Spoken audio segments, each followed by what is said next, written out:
¿Cómo están? Pero muy bien, gracias por atendernos. A ver si podemos entender y si es bueno o malo esto que se ha votado. Bueno, qué pregunta. Uf, Sí, a ver, la reiterancia en definitiva, ¿en qué consiste? Te adelanto la respuesta. a ver, El resultado es negativo, apa. es malo por donde se lo mire, no solamente en términos del respeto de los derechos humanos o de las garantías penales que tiene cualquier ciudadano, ¿sí? Porque cualquiera el día de mañana puede estar en curso en un proceso penal, puede ser denunciado, puede ser investigado, debilita las garantías constitucionales, pero sobre todo no trae más inseguridad, más seguridad, sí, que fue la forma en la que fue presentado, sí. Lo que hace básicamente este proyecto que tiene media sanción es introducir una nueva causa, un nuevo motivo por el cual una persona puede ser llevada presa, privada de su libertad, encarcelada, sin un juicio y sin una sentencia que diga que es culpable. El Estado, para hacer esto, para encerrar a una persona en una cárcel o en una comisaría sin que haya una sentencia que diga que es culpable, puede hacerlo solamente en dos supuestos: que haya riesgo para la investigación, es decir, que no tenga otra forma de hacer que esa persona no me amenace testigos, no vaya y cambie de lugar el objeto robado que todavía no se encontró, que fraude destruya pruebas. Bueno, esa es una posibilidad. Y la otra es que se fugue, ¿sí? Si la persona hay riesgo de que se fugue, el Estado puede decir, no, bueno, espera preso mientras dure la investigación. Bien, ahora lo que hace esta reforma es introducir una nueva causal, un nuevo motivo por el cual el Estado puede encarcelar a una persona sin una sentencia, que es la reiterancia de hechos delictivos, ¿sí? Que básicamente es tener dos acusaciones. No importa si es por la misma naturaleza delictiva, ¿sí? Por el mismo tipo de delitos, es una persona que hurta dos veces o roba dos veces, no importa. El hecho de que tener dos investigaciones en curso, donde todavía no se probó la culpabilidad de la persona, ya hace que matemáticamente y automáticamente se pueda encarcelar a esa persona. ¿Sí? Esto es lo que genera la reforma.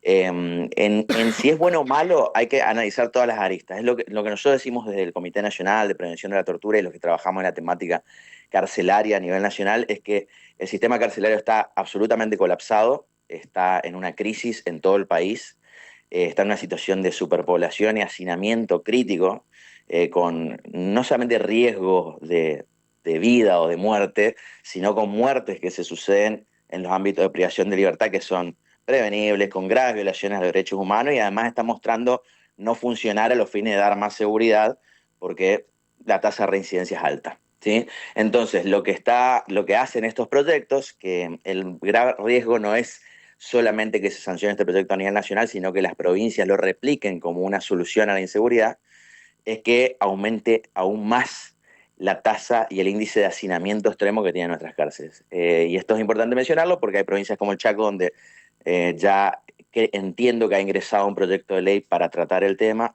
y hay otras provincias que se aprestan a emular, a copiar esta reforma a sus códigos procesales como una solución a la inseguridad. A ver, yo, Hoy en día, sí, sí, no, sí. hago una reflexión, porque de alguna manera, para entender esto, hay una sociedad que pide que esto suceda, ¿no? Que haya leyes más duras. Cuando uno ve una persona que roba, entra a una comisaría, sale al ratito. Esto, las puertas giratorias, es una frase que ya se ha hecho muy común en la Argentina y es algo que parece muy palpable. Ahora, las condiciones que se generan en una sociedad para que se llegue a eso es justamente la que estamos viviendo ahora. Más gente roba, ¿no? Más gente vive de la delincuencia, no hay otra salida, no hay horizonte. Entonces, por allí la mano dura, ¿no? Genera que mucha gente apoye proyectos de estas características.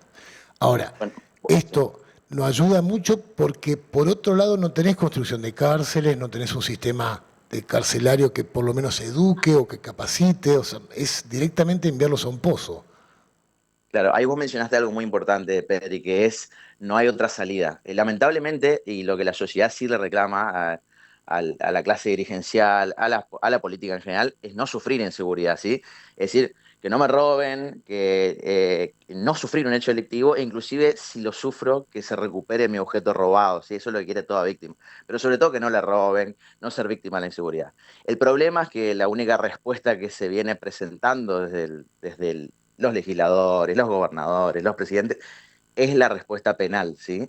Y una respuesta penal es decir, una respuesta de pena, de castigo, es una respuesta que va a venir siempre después del delito y es aumentar la severidad del castigo, pensando que esto va a disminuir la delincuencia, algo que se ha demostrado que no funciona a lo largo y ancho de todo el mundo. Sin embargo, no se han procurado otras respuestas, sino es que acá tenemos castigo o tenemos otra paleta de respuesta. Pero para ir a tu pregunta, las cárceles, ¿cómo están funcionando hoy en día las cárceles? Porque este castigo podría tener algún sentido, ¿sí? Si hubiera una profunda política de resocialización de las personas que se encuentran encarceladas, ¿sí? Lo que indica la Constitución. Las cárceles son para rehabilitar a las personas, sobre todo estamos hablando de delito contra la propiedad, que son penas relativamente cortas en las que la persona en algún momento va a recuperar su libertad, que si la persona cometió un delito por un motivo económico, bueno, en la cárcel aprenda un oficio, sepa conseguir un trabajo, aprenda alguna habilidad que le permita emprender. Bueno, esto en las cárceles hoy en Argentina, con los niveles de hacinamiento y superpoblación que tenemos en las provincias, no estoy hablando solamente del sistema federal, es un objetivo que no se está cumpliendo. Y en lugar de ver qué hacemos con ese sistema penitenciario, lo que buscamos es colapsarlo aún más. El 10% de las personas en la Argentina están presas en comisarías, ¿sí? Inclusive hay personas cumpliendo condenas en comisarías, personas que deberían estar recibiendo un tratamiento, como la ley indica, que va desde el trabajo, desde la educación, de la atención psicológica, de la atención médica, para disminuir las posibilidades de que reincida cuando salga. Son personas que cumplen, como se dice en el argot, de punta la condena en comisaría, una condena de 2 o 3 años, sin ningún tipo de abordaje por parte del Estado. Esto pasa también en la provincia del Chaco, donde la mitad de los presos están detenidos en comisarías, ¿sí? Y esas son las personas que luego egresan y reinciden efectivamente. Entonces, ¿qué es lo que la gente ve ahí? Dice, pará, lo que pasó acá es que falló la justicia, falló la severidad de la pena, falló que la ley es muy blanda. Sin embargo, lo que falta no es eso, no es que la ley es muy blanda. La ley es suficientemente dura. Una persona que comete un robo con el uso de un arma de fuego, muy difícilmente salga en libertad. Eso no sucede en ningún lugar y de hecho cumple una pena de hasta 3 o 4, 5, 6 años de prisión. El problema es que cuando vemos que esa persona reincide, hay que ver qué es lo que sucedió mientras estaba encerrada. Y hoy lo que sucede mientras está encerrada son condiciones indignas de detención, son torturas, son maltratos, es violencia y es una situación que no solamente no es la que obliga a la ley, sino que inclusive controvierte toda la legislación internacional en materia de derechos de las personas que transitan el proceso penal, derechos humanos, ¿sí? A ver, entonces hay una relación ahí, no es solamente que hay que respetar los derechos humanos de las personas presas porque lo indica la ley y lo indica la Constitución, sino que también esto tiene un impacto en que la persona realmente pueda ser resocializada y no reincida en definitiva. Y estos proyectos lo que hacen, como la reiterancia delictiva y todos estos que están apareciendo en esta especie de carrera punitiva para solucionar la crisis de inseguridad, solamente van a agravar el problema, ¿sí? O sea, ese es el detalle, que no tenemos un sistema penitenciario que esté apto para recibir a la cantidad de personas que el Estado va a encarcelar si llega a sancionar la reforma y que va a encarcelar por muy poco tiempo, porque lógicamente son delitos leves los que se buscan perseguir porque son los que más molestan a la sociedad, ¿sí? Una persona que comete un homicidio es una persona que no sale, tiene una pena promedio de 10 a 15 años, sino una prisión perpetua. Se busca encarcelar a las personas que cometen pequeños delitos contra la propiedad, ¿sí?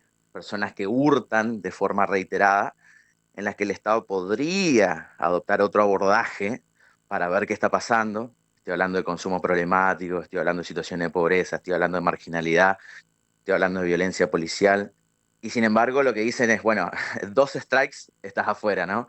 Esto sería, en un término metafórico, la reforma de reincidencia.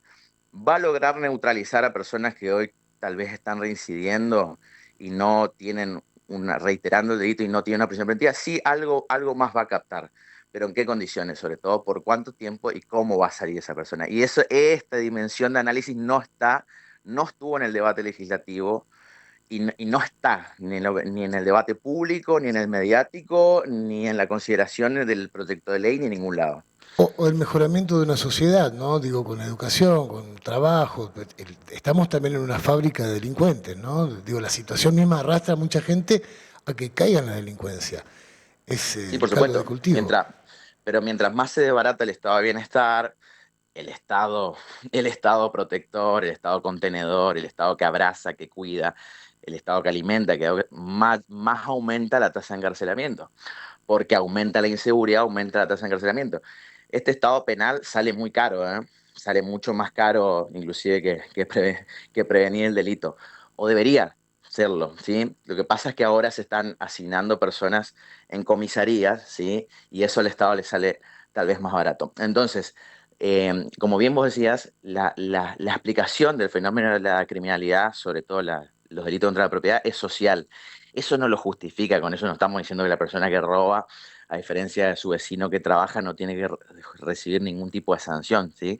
Pero si pensamos que la sanción, es decir, el dolor ante el dolor, va a solucionar la inseguridad, estamos muy lejos. De hecho, insisto, las estadísticas, los estudios científicos a lo largo y ancho del mundo demuestran que en general no disuade la conducta delictiva, ni la pena amenazada en el Código Penal, ni tampoco la pena de prisión efectiva, sino lo que se hace con la persona en esa oportunidad que el Estado la ha captado, la ha identificado como delincuente, entre comillas, y qué de distinto se hace. Y bueno, como bien decías, tiene que ver cuando el Estado se retira, cuando el Estado no cumple sus obligaciones, porque parece ser que ahora las obligaciones que tiene el Estado por Constitución Nacional son una opción dentro del sistema democrático. Bueno, cuando se retira, cuando deja de hacer todo eso que tiene que hacer, además de simplemente no meterse en la vida de las personas, ¿sí? Cuando pasa eso, aumenta la prisionización, se dispara la prisionización. Y lo que puede pasar en Argentina, si entramos en esta deriva punitiva o camino de encarcelamiento masivo que ya iniciamos, ¿sí? Porque insisto que el 10% hay más o menos 10.000 presos, de 10.000 a 15.000 en comisaría de toda Argentina en situaciones de no derecho, ¿sí? Situaciones que por sí mismos son tortura, como dormir hacinados en el piso de una comisaría en condiciones paupérrimas, antihigiénicas, con enfermedades cutáneas, sufriendo maltrato, no siendo alimentado. Bueno, si esta situación que de por sí ya es una grave violación a los derechos humanos, y esto le dijo Naciones Unidas a la Argentina, se sigue extendiendo, vamos a tener situaciones como en muchos lugares de Latinoamérica donde van a haber cárceles, depósitos, donde las personas simplemente se la encierra por un periodo de tiempo y donde el Estado ni siquiera puede controlar lo que sucede adentro.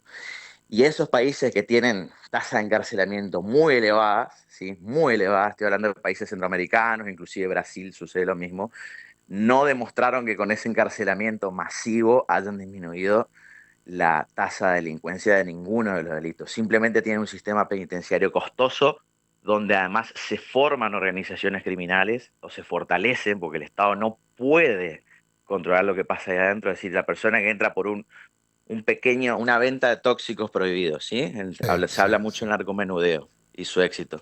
Venta de tóxicos prohibidos por la ley. Entra ahí y es automáticamente alojado con otra persona que tal vez tiene una responsabilidad mayor en una Claro, organización sí. criminal. Sí, se aprende a ser En más este, se- y en- delincuente, de alguna manera. Claro, exactamente. Sí, sí, exactamente, Pasa por exactamente. ahí. Entonces, esto es lo que puede generar, esto es lo que se Bien, puede bien. generar también con este tipo de iniciativas. Doctor Kevin Nielsen, muchísimas gracias, como siempre, muy amable, muy claro. Gracias, gracias a ustedes. Hasta Hasta luego. pronto. Integrante de